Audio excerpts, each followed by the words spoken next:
News Radio 710 Keel is your news and weather station. Former Mayor Cedric Glover and the brouhaha, the hubbub. Oh, yeah. That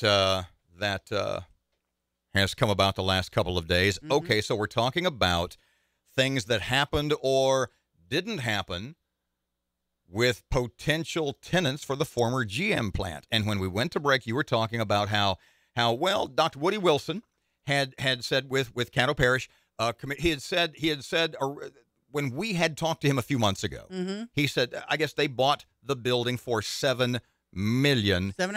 And he said it was worth more than that because it would increase in value real estate wise. And during the break, Cedric, you said, no. It's worth hundreds of millions. Explain why again. Well, when he says that the building is worth $8 million, what they mean that's on the market. No, not the market. The market is worth hundreds of millions of dollars. Because the $8 million figure is the scrap value.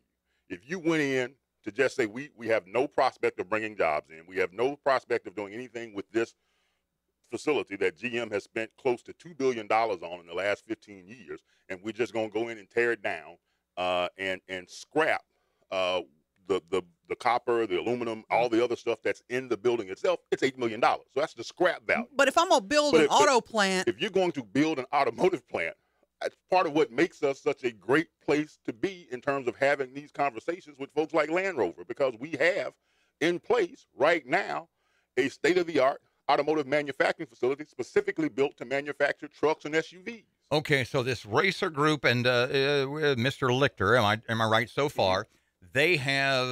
They get control. They are the de facto dealer of the building of the old GM plant, and they get that from the parish people.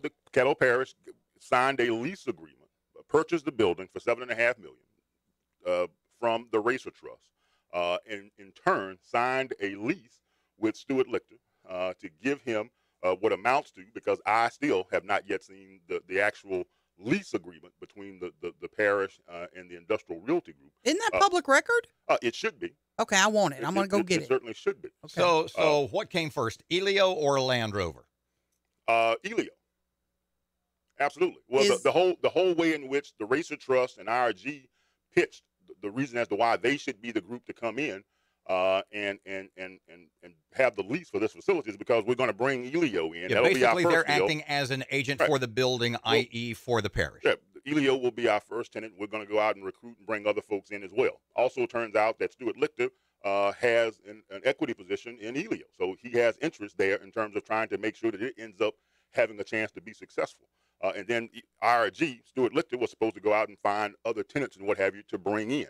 And to also do that coexist in the correct. GM plant. Is there room for Land Rover and Elio? Or from my perspective is what is the highest and best use? That's what always should prevail. You bet. Whether it's Elio, because yes, I'm a team player. I want to see this thing go. If this represents our best chance to be able to get some jobs, then yes, give me some of that Kool-Aid. I'll drink a little bit as well. I wrote a check.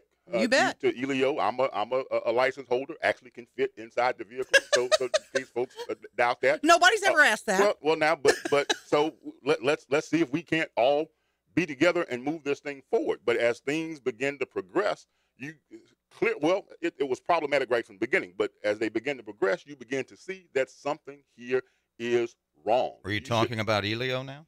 I'm talking about Elio. I'm talking about IRG. I'm talking about Racer. I'm talking about the relationship between Racer, Elio, IRG, and how all that ended up being set into stone, at least for now, in terms of a lease agreement that says the exclusive person who gets a chance to be able to determine what opportunity comes to the Shreveport GM plant is not someone who actually lives or has anything really at stake here at Shreveport, Louisiana. Mm-hmm. Okay, we got to take another break. Yep. About what 20 more minutes. What do we need to do? We got to get to that. We need to break the lease. Okay, let's take a break. We need to preserve the record. Okay. But we need to break the lease, preserve the record, allow this thing to go into the hands of folks who have interests focused around what's best for Shreveport, Northwest Louisiana, and move forward. Let's and what does Mayor Glover know about Land Rover approaching?